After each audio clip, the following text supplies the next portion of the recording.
Her güne ekmek. Biz değiliz Allah. Üseldi senin yüreğin da dersin ben Allah'ım.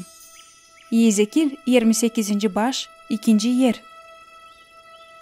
Clive Lewis kendi kağıdında Prosta Hristiyanство nasihat eder ki soralım kendi kendimize soruları, hangileri yardım edecek bize hesap alma ne kadar hodul varız. Soruların biri: üfkelenirim mi ben açan başkası beni saymır ya da hesap almır ya da bakır yüksek bakışlan. Lewis sayarmış hem dermiş ki hodulluk var hepsinden büyük fenalık. Hodulluğun beterine ailelerde, memleketlerde anlaşmamazlık hem kahır var.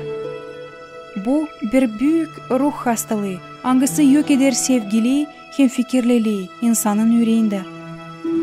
Hodulluk ileriki bir eski bela.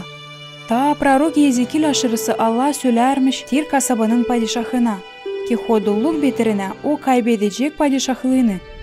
O yüzden ki sen kendi fikirliğini koyarsın bir uğra Allah'ın fikirliliğinden, ben getireceğim senin üstüne yanlışlık memleketin askerini. Yezekil 28. baş 6. yer. O zaman padişah anlayacak hani o değil Allah ama sadece kısa ömürlü adam. İnsana hangisinde yok hodulluk derler aşağı boylu. Aşağı boyluluk gelir bize o zaman açan biz başlarız anlama kim var Allah.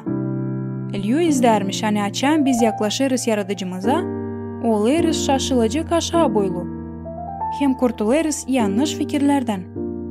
Hadi öğreneceğiz sevme hem yardımlaşma sevgilikle hem aşağı boylulukla.